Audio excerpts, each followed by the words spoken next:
Globalement, on arrive à attirer les collaborateurs et les candidats chez le SAFRE parce qu'il y a plutôt un attrait quant à la mission et au travail. Et donc ça, c'est une vraie chance. Pour autant, c'est vrai qu'on peut rencontrer des difficultés de recrutement, notamment sur des profils émergents, notamment tout ce qui est data par exemple. Les écoles commencent à former, mais on a un retard du coup parfois de l'éducation par rapport à ces métiers, donc c'est un peu plus dur. En plus, il y a une compétitivité assez sévère sur le marché pour les attirer, et de ce fait, il faut être attractif pour qu'ils puissent choisir éventuellement le SAFRE. L'alternance, les stages, les VIE, typiquement, proposer des postes à l'issue de ces contrats-là, c'est en tout cas le meilleur vecteur pour les attirer et leur proposer éventuellement des expériences à l'étranger.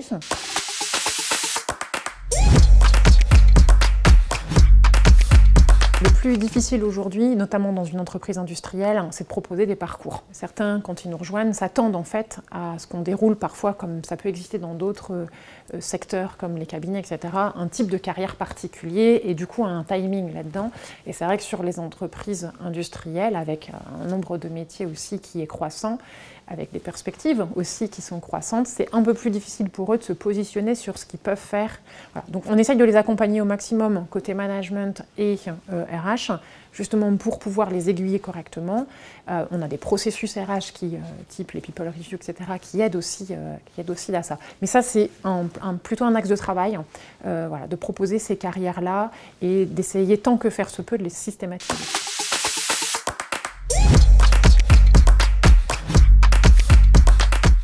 Les besoins en termes de rémunération quand on débute sa carrière et quand on est en milieu de carrière ou au contraire qu'on se rapproche de l'âge de la retraite, ils sont différents. De plus en plus, nous on croit beaucoup au système d'avoir un peu un mode cafétéria, c'est-à-dire qu'en fonction du besoin, on peut aller ouvrir une option ou une autre.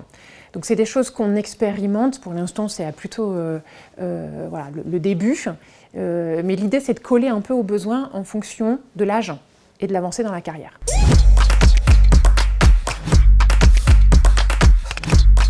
Ils veulent avoir de l'impact dans le monde, dans la société, sur l'environnement, à peu près les problématiques sur lesquelles ils veulent pouvoir intervenir. Donc il faut du sens, il faut de la flexibilité. Ça, c'est pas nouveau, c'est pas lié à cette génération-là parce qu'elle a toujours son lot de flexibilité, mais il y a plus de perméabilité entre les temps perso et les temps pro dans les générations qui sont là sur le marché du travail aujourd'hui. Typiquement le télétravail.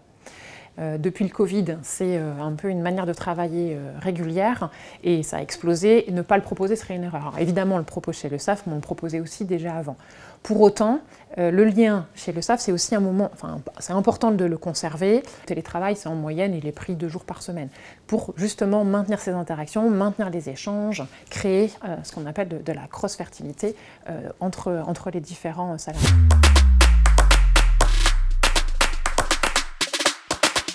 Il y a 1 an, on a emménagé dans ce campus et qui a été pensé à la base justement pour que les populations se croisent et soient dans des bonnes conditions de travail, que ce soit en laboratoire ou dans les bureaux, dans le tertiaire. Tout est pensé à l'avance pour faire en fait émerger plutôt une bonne qualité de vie au travail. Mais aussi au sein du corporate, de pouvoir côtoyer des gens qui sont plus experts et hérités de leur savoir-faire, c'est plutôt un bel engagement de l'entreprise et du jeune qui rejoint le SAFRE.